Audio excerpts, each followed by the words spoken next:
예, 건선 증상으로 이제 문의를 주셨는데요. 우선은 건선이 어떤 건가 이제 이런 부분에 대해서 이제 알아볼 필요가 있습니다. 건선은 그 인설이라고 해서 하얗게 이제 하얗거나 빨간 게 좀 중간에 딱딱한 인설이라는 것이 있고 그 주변에 이제 뻘겋게 구진이라든가 홍반이 이렇게 둘러싸여 있는 이런 피부 질환을 말하는 겁니다. 이거는 뭐 팔꿈치라든가 무릎, 뭐 그다음에 엉덩이 뭐 이런 부분들, 뭐 외부에 자극을 많이 받는 부분들, 이런 부분들에 이제 주로 발생을 하게 되는데요. 보통은 이제 문의를 주신 환자분처럼 보통 젊은 분들이 많이 발생을 합니다. 보통은 20대 초중반, 10대부터 발생하는 경우들이 많고, 이제 그다음에 이제 중반, 중년기까지 보통 증상이 나타나게 되는데, 일반적으로는 여성에 비해서 남성에게 좀 많이 유병률이 있다 이렇게 보고요. 이게 보통은 이제 그 정의상 원인 불명의 만성, 재발성, 염증성 피부질환이라고 말을 하는데 이 말에서 나타내는 것처럼 정확한 원인은 아직은 잘 밝혀져 있지 않습니다. 원인이 잘 밝혀져 있지 않지만 만성적으로 어느 정도 치료해서 나아진 것 같지만 자꾸 재발하는 염증성의 피부 질환을 이제 정의를 하는 건데요. 이제 보통은 이게 증상이 나타나는 분들 보면 보통 유전성이 많다고 봅니다. 유전성이 많은데 그 이후에 이제 그 피부 자극이라든가 이런 외부 자극을 받는 경우에 증상이 악화된다. 뭐 예를 들면 자꾸 피부가 이렇게 자극을 받는다든가 아니면 상처가 난다든가 감염이 된다든가 아니면 스트레스를 많이 받는다든가 뭐 이런 식의 부분에 의해서 증상이 악화가 되고 또 이런 부분들이 좀 좋아지면 좀 사그러졌다가 이 부분이 자꾸 반복이 된다고 보는데 양방에서는 이 부분에 대해서 이제 아까 그 문의자가 말씀해 주신 것처럼 뭐 스테로이드를 쓴다든가 뭐 피부 외용제를 바른다든가 뭐 자외선 요법을 쓴다든가 이게 뭐 건선 같은 경우에 해를 잘 받으면 좀 증상이 호전되는 부분들이 있거든요. 이런 식의 방법들을 쓰는데 이 방법을 써갖고 증상이 호전되더라도 이게 어느 정도 일정 시간이 지나면 다시 재발을 자꾸 하게 됩니다. 그래서 이 부분이 완벽하게 치료가 돼서 마무리가 안 되기 때문에 한의원에 방문해서 이거에 대해서 완치가 되느냐 이 부분에 대해서 이제 문의를 하고 치료를 하게 되는 겁니다. 그래서 한의학에서는 이런 건선을 뭐 보통 한 4가지 정도로 나눠서 보게 됩니다. 가장 이제 많이 이제 양방에서도 이제 분류가 되는 게 심상성 건선이라고 그래가지고 일반적인 건선의 형태죠. 이게 지금 사진이 나오는 건가요? 예. 예, 그렇죠. 심상성 건선이라고 해가지고 이게 많이들 보셨을 겁니다. 이렇게 뻘겋게 중간에는 이제 인설이 있고 주변이 뻘겋게 해서 부어오르는 식으로 이렇게 건선이 나타나게 되고 이게 보통의 건선의 80~90%를 차지하기 때문에 대부분의 건선의 형태로 나타나는 거죠.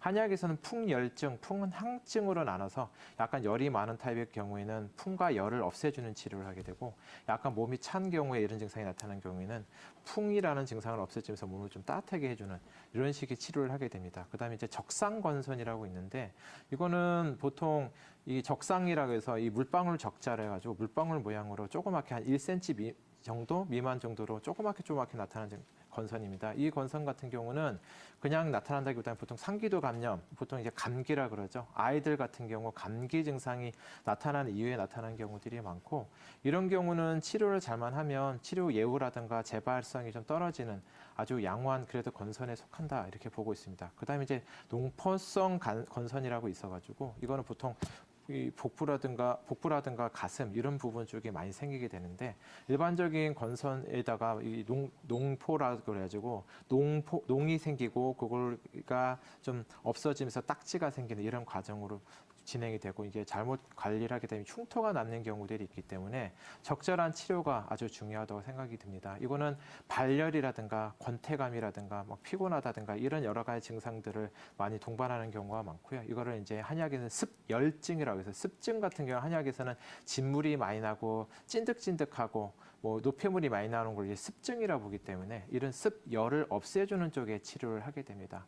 그 다음에 이제 뭐 관절증성 이제 그 건선이라고 해서 뭐 손가락 관절이라든가 무릎 관절 이런 관절의 관절 증상을 같이 동반하면서 나타나는 증상들이 있습니다. 그래서 이런 경우에는 그 건선에 대한 치료와 관절에 대한 치료를 병행하게 되는 한의학적으로는 간신음어증이라고 해서 이거 분류를 해서 치료하게 되는데 이런 식으로 한의학적인 원인에 대해서 그 원인을 파악하고 치료하는 과정을 거친다면 단순히 양방에서 계속된 스테로이드 치료, 그걸로 인한 그 증상의 호전과 재발이 자꾸 반복되면서 악화되는 부분에 대한 어느 정도 고리를 끊을 수 있는 치료가 될 수도 있으니까 가까운 한의원에서 문의하시고 치료를 받아보시면 큰 도움이 되실 수도 있을 것입니다.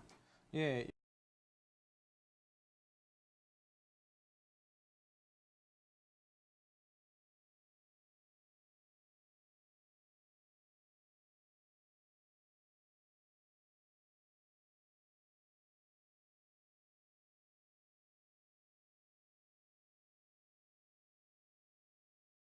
네, 이 피부와 상관없는 이야기 잠시 하면 아들러라는 심리학자의 이 심리 철학을 한 문장으로 정리를 하면 아무것도 안 하면 아무 일도 일어나지 않는다라는 표현을 쓰거든요, 일반적으로. 근데 이제 이 피부 질환에 있어서는 그 문장이 사실은 피부과의 격언이라고 할 수 있을 만큼 굉장히 중요한 문장이라는 생각을 개인적으로 하고 있습니다. 그 얘기는 무엇이냐면 피부과 질환에 있어서는 치료 이전에 사실은 그 문제를 일으키는 요인을 찾아서 그걸 안 하는 게 사실은 굉장히 중요하다라는 이야기입니다.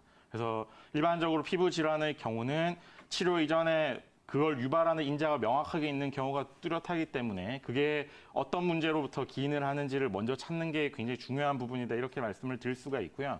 크게 아무것도 안 하기 위해서 관찰을 해봐야 되는 이 요소를 세 가지로 나누어 볼 수가 있는데 가장 중요한 부분은 일단 첫 번째가 외용제 관련 부분입니다. 그래서 여성분들의 경우에는 피부에 뭔가 바르거나 로션을 바르거나 아니면 기타 등등이 있는데 그런 화학적인 제품들이 이미 이 건선을 악화시키고 있지 않은지를 체크를 해보시고 그걸 피하시면서 이 경과가 호전되는지를 판단을 해보실 필요가 있고 첫 번째가 두 번째는 당연히 먹는 건데요. 먹는 거의 경우도 커피나 술 혹은 기타 평소에 먹고 있는 음식들이 유발인자로 굉장히 크게 작용할 우려가 있습니다. 그래서 먹는 것도 세세하게 관찰을 하시면서 이 건선을 더 악화시키거나 혹은 유발시키지 않는지를 체크해 보실 필요가 있고요. 세 번째는 이제 심리적인 부분 혹은 스트레스 요인들인데 스트레스 요인도 정상적으로 이제 그 문제들이 개선이 되어야 되기 때문에 어떤 부분에서 문제가 되고 있는지를 잘 관찰해 보시는 게 필요하겠다. 그렇게 이제 말씀을 드릴 수가 있고요.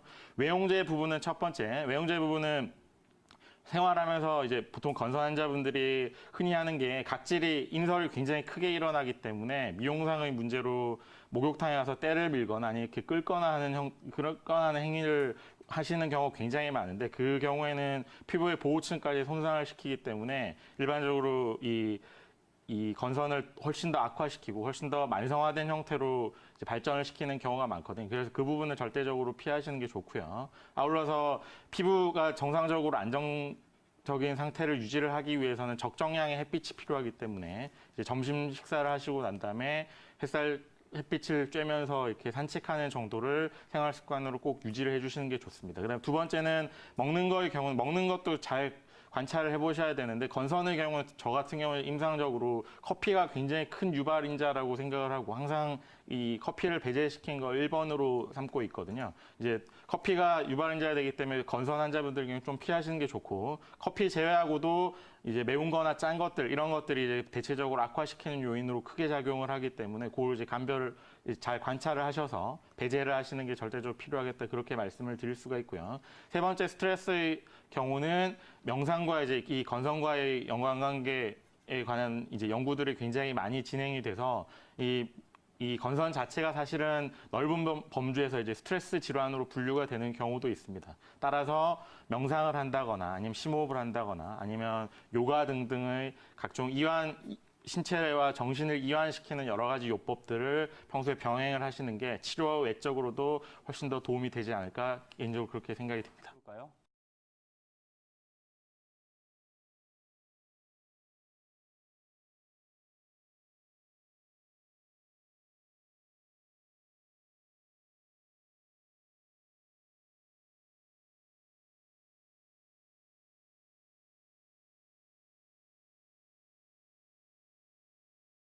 예, 시청자님 안녕하세요. 네, 안녕하세요. 예, 반갑습니다. 제가 몇 가지 질문을 먼저 좀 드려볼까 해요. 네네. 아마 따님 때문에 이렇게 전화 상담 신청해 주신 것 같은데요. 네네. 그 예전에 고등학교 때 처음으로 이제 건선 진단을 받으셨다 이렇게 말씀을 주셨는데요. 네네. 고3 때 받았어요. 고3 때. 스트레스가 네네. 굉장히 심할 때 받은 것 같아요. 네. 그때 피부과라든지 어쨌든 병원에서 이렇게 진단을 받으셨을 텐데 네네. 그때 구체적으로 화폐상 건선이라든지 판상 건선이라든지 아니면 뭐 심상성 건선이라든지 농포성 건선이라든지 구체적으로 어떤 건선에 해당이 된다. 이렇게 정확하게 좀 진단을 받으셨는지 그걸 먼저 좀 여쭤보고 싶어요. 제가 한의원을 예. 강남에 있는 한의원을 찾아가서 예. 이제 약을 먹고 그 왜 바르는 약을 주시더라고요. 바르는 약도 처방을 받고. 그때 그러면은 고등학교 3학년 때 건선이라고 한의원에서 진단을 받으셨던 거네요. 네. 그때도 뭐 특별하게 이렇게 건선의 구체적인 진단명은 그러면은 따로 기억은 없으신 상태이시겠네요. 있었을 텐데 제가 잃어버렸어요. 그러셨군요. 네. 그 따님분이 지금 28세라고 말씀을 주셨는데 네네. 요 정도 연령이시면 아마 직장 생활을 하실 것 같아요. 네네네. 아마 직장 초년생 정도에 해당이 되실 것 같아서 네, 맞아요. 네. 굉장히 이렇게 회사에서 이렇게 열심히 근무하느라고 과로도 굉장히 심하실 것도 같고 네, 맞아요. 스트레스도 좀 많이 생기셨을 것도 같아요. 네네. 또 이제 본인이 원하건 원하지 않건 좀 음주도 이렇게 부득이하게 좀 많이 했었을 그렇죠. 것도 같고 네. 지금 말씀드린 이런 스트레스라든지 과로라든지 그다음에 음주와 같은 것들은 좀 전에 원장님들께서도 말씀을 주셨듯이 건선의 아주 증폭인자가 됩니다. 굉장히 이렇게 있는 상태를 더 심하게 만드는 요인으로서 작동을 할 수가 있으니까 네. 이 부분은 꼭 좀 통제를 하실 필요가 있을 것 같다. 이런 말씀을 좀 드려보고 싶었고요. 네. 그다음에 여기 팔하고 다리 쪽에 예전에 생겼었는데 요번에 다시 또 팔다리에 생겼다. 이런 말씀을 네. 주셨는데 네네. 팔다리 중에서 구체적으로 어떤 부위일까요? 뭐 팔꿈치라든지 아니요, 저기 예. 무릎 아래에서 왜 그 복사시 있잖아요. 예예. 선생님. 복숭아뼈. 예, 거기 바로 위에. 복숭아뼈 바로 위쪽에 발목 예, 쪽이네요. 종아리 조금 밑에 거기가 제일 심하고. 빨갛게 좀 심해요. 네, 그리고 팔은 그렇게 심하지는 않고. 팔보다는 다리 쪽이 좀 더 심한 상태네요. 발목 쪽으로. 네네. 혹시 경희대 한방과도 예. 다녔었거든요, 제가. 예, 발바닥이라든지 손바닥 아니면 발톱이나 손톱 같은 데는 침범이 안 됐는지 모르겠어요. 네네네, 안 했어요. 그런 건 안 됐고. 네네. 예, 일단 제가 뭐 시간 관계상 다 여쭤보기는 조금 제한이 있으니까 네네. 나중에 필요하면 제가 이렇게 전화 상담 또 드리려고는 하는데 일단 네네. 꼭 염두에 두실 부분이 뭐냐면 네. 우리 그 따님 같은 경우에는 조기 초발형 건선에 해당이 되세요. 그러니까 굉장히 일찍 건선이 시작됐다는 의미인 거죠. 네네. 보통 여성분들 같은 경우에는 20대, 남성분들 같은 경우에는 30대 이제 시작되는 게 일반적인데 우리 여성분 같은 따님 같은 경우에는 고등학교 3학년 때 시작이 됐으니까 일반적인 경우보다도 좀 일찍 시작됐다는 의미입니다. 그런데 네네. 이거의 임상적인 의미가 뭐냐면 일찍 시작되면 일찍 시작될수록 굉장히 오래 갑니다. 그리고 만성화도 더 잘 되고 재발도 더 잘 된다. 이렇게 네네. 좀 약간의 좀 경각심을 좀 가지실 필요가 분명히 있고요. 네. 가까운 한의원에 가셔가지고 네네. 건선에 대해서 뭐 먹는 약도 있고 씻는 네. 한약도 있어요. 그러니까 씻는 한약이요? 씻는 한약, 그러니까 목욕할 때 쓰는 약들이죠. 그러니까 피부에 좋은 한약의 형태로 처방을 받으실 수가 있을 거예요. 예를 들어서 뭐 네. 형계라든지 백선피라든지 뭐 지부자라든지 아니면 황현이라든지 자초라든지 이런 굉장히 좋은 그 피부에 도움이 되는 한약재들이 있으니까 요거를 적절하게 한의원으로부터 처방을 받아가지고 좀 목욕의 형태로 하시는 것도 굉장히 도움이 되실 수 있겠다. 이런 말씀을 꼭 드려보고 싶고 아까 네네. 이제 다른 원장님께서도 이제 말씀을 잘 주셨듯이 이게 네. 비위계통의 면역학적인 안정화 반응을 유도해내는 게 굉장히 중요한 부분입니다. 그러니까 비위계통의 점막 안정성을 도모해 줄 수 있는 내과적인 치료, 내복약도 열심히 드시면서 이 씻는 한약 형태도 같이 꼭 한번 받아보시면은 따님의 이 건선과 관련되어서 장기적인 관점에서 굉장히 큰 이득이 있으실 것이다. 아니 근데 선생님, 예, 제가 저기 다른 한의원에서도 많이 약을 먹였었거든요. 예, 근데 예, 별로 차도가 별로 없고 예. 그냥 꾸준히 그 정도라서 저는 그러셨군요. 선생님 뵙고 예. 선생님 뵙고 약을 좀 이렇게 예. 해보고 싶어서 전화드린 거거든요. 알겠습니다. 사실은. 그러면 제가 좀 이따가 나중에 전화로 네. 한번 조금 더 추가 상담을 드리고 말씀을 네네. 조금 더 보충 말씀을 드리도록 하겠습니다. 네, 네, 감사합니다. 네. 예.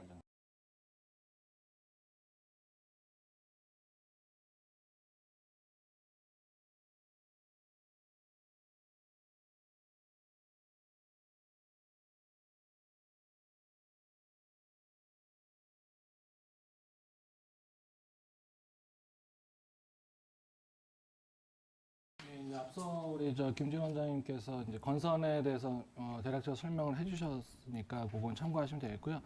건선에 이제 보통 이제 건선 습진 이래서 이제 얘기를 많이 들어보셨을 건데 건선은 이제 보통 마를 건자를 써서 건선이라고 좀 부르게 되고 대부분 이제 습하게 되면 습진이라고 표현하게 되는데 사실 과정은 조금 차이가 있지만 하여튼 피부에 정상적인 이 노화 상태가 좀 빨리 진행되면서 이게 피부가 박리가 되고 이렇게 은색에 이렇게 각질이 생기고 이렇게 되는 거고요.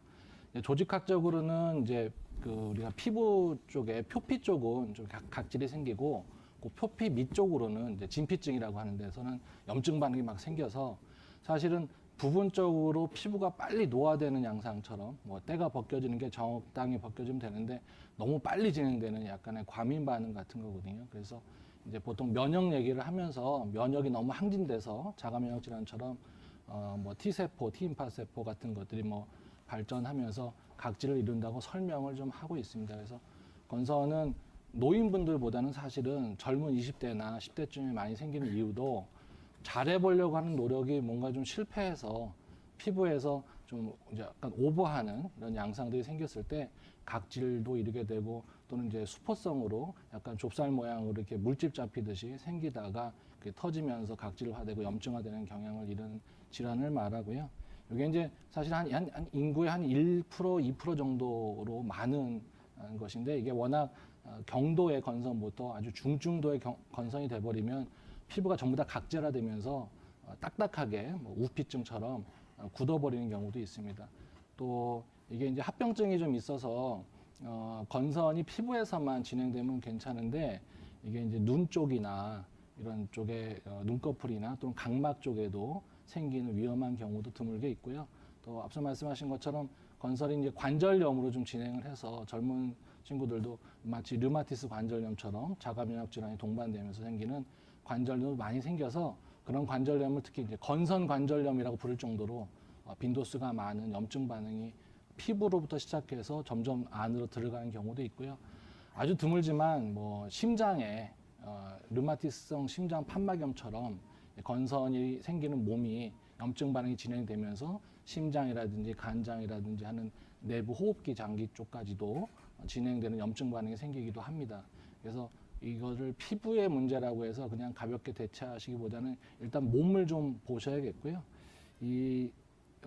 물론 스테로이드제를 좀 바르고 증상을 좀 이렇게 안정시킬 수는 있습니다. 그런데 건선에서 제일 주안점으로 보셔야 될 것은 하여튼 피부의 기능이 정상적인 기능이 떨어져서 그걸 회복하려고 몸이 애를 쓰다가 약간 오버슈팅하는 개념이어서 요거를 열로 보고 진정시키는 것도 필요하지만 그 피부의 정상적인 기능을 회복시켜주는 전신적인 좀 대처 방법들이 좀 필요하게 되는데 아쉽게도 과학적인 대처 쪽에서는 조금 이렇게 보호하고 저절로 낫는 걸 기다리는 경향이 좀 있습니다. 거기에 반해서 한방에서는 좀 더 적극적인 전신의 건강 상태를 개선시키는 방법이 좀 있어서 접근이 더 용이하거나 효과적일 수 있다고 말씀드릴 수가 있고요.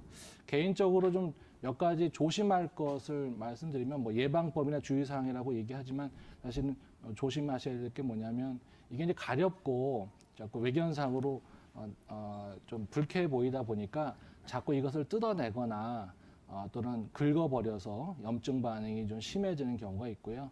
또는 이제 피부의 문제는 아닌데 뭐 감염증, 상기도 감염에서 감기나 또는 이런 것들에 염증이 생길 수 있는 상황이 생겨버리면 피부가 굉장히 많이 진행을 하고 소염제나 진통제를 먹게 되면 피부의 기능이 좀 떨어지면서 악화되는 경우가 있습니다. 그래서 건조하지 않게 보습제를 좀 바른다든지 보호는 개인적인 위생으로 좀 하시고 뭐 목욕을 하면서 거기를 뭐 때밀이로 막 박박 미는 경우도 있는데 절대 하시면 안 되는 일입니다. 그래서 그런 것들을 피부에 자극을 절대 주시면 안 되고 간혹 가다가 거기에 이제 가려움을 해소하기 위해서 자가적으로 이렇게 사열을 하시거나 이런 분들도 있는데 굉장히 악화됩니다. 그래서 절대 거기는 건드리시면 안 된다고 보시고요. 이건 이제 피부가 너무 활성화되어 있는 상태이기 때문에 기본적으로 안정시켜야 된다는 걸 좀 말씀드리고 싶고 자외선 얘기를 하셨지만 그 햇빛을 보는 것이 물론 도움이 되는데 또 이게 열받으면 더 심해지기 때문에 요새는 이제 의료용적으로 어떤 그 주파수대를 골라서 이제 광선요법을 쓰는 것들도 있습니다. 그래서 피부를 이렇게 선탠한다는 개념으로 이렇게 적당한 주파수의 광선 치료하는 방법도 있으니까 그런 걸 좀 활용하실 수 있겠고요. 절대로 술, 담배 이런 것들은 사실 악화윤이기 때문에 금연하셔야 됩니다. 혈액 공급이 잘 안 되는 양상에 반대급부적인 현상이 생기는 질환이라고 이해하시면 되겠고요. 한방에서는 이제 여러 가지 그 접근 방식이 있겠는데 예전에 이제 건선이라는 말 자체는 이제 개창이라고 해서 또는 개선이라고 해서 개선이라는 그 범주 내에서 설명을 하는데 그 중에 이제 개선 중에서 이제 개창이라는 게 있고 선창이라는 것이 있는데 그 중에 선창 중에 여러 가지 5가지 정도 분류하는 중에 풍창이라고 해서 풍계라고 해서 이거를 이제 건선이라고 좀 부르는데 하여튼 말라 비틀어지면서 염증 반응이 생긴다고 좀 이해하시면 되는데요. 동의보감에서 원인으로 설명하는 것은 결국은 혈액이 혼탁해지면서 혈액에 열이 많이 차 있다고 표현을 좀 하고요. 거기다가 피부에 풍독이라고 해서 이제 한방에서 풍이라고 하는 거는 열극생풍 그래서 바깥에서 어떤 자극이나 또는 피로나 이런 것들 때문에 회복하려는 막 흥분들을 풍이라고 하는데 이런 것들이 이렇게 겹쳤을 때 이런 개선이라고 하는 피부 질환들이 생긴다고 설명하고 있습니다. 그래서 거기를 좀 세분화해서 양상에 따라서 여러 가지 처방들이 좀 존재를 하니까요. 제가 말씀드리고 싶은 거는 건선 자체가 피부 미용이나 또는 불편 때문에 너무 그쪽에 집착해서 치료하시는 것보다는 결국은 내 몸에 자가 면역 질환이라고 이해하셔서 한방에서 보는 이런 개선이라는 개념에서 보듯이 몸의 혈열을 없애주고 그 다음에 풍독을 없애주는 이런 외용제나 내용제나 전체적인 침 치료도 도움 많이 됩니다. 그래서 이런 것들을 통해서 이 열을 좀 없애고 허약을 좀 없애주는 쪽으로 치료하시면 도움이 많이 되니까 반드시 한방적인 치료를 기준으로 해서 하시면 되겠고 한 가지 말씀드릴 거는 이게 스테로이드를 자꾸 바르다 보면 스테로이드제가 약간의 좀 그 무좀균 그러니까 그 진균의 먹이가 되는 경우가 있거든요. 그래서 이 건선과 이 무좀 같은 이런 것들이 같이 그러니까 복합적으로 좀 이루어지기 때문에 이게 반복과 되고 악화가 되는 경우가 많이 있습니다. 그래서 이걸 그냥 혼자서 연고만 바르지 마시고 한방적인 이런 피부 질환을 잘 보시는 선생님과 상의하셔서 몸을 좀 건강하게 만드실 필요가 있으니까 명심하셨으면 좋겠습니다.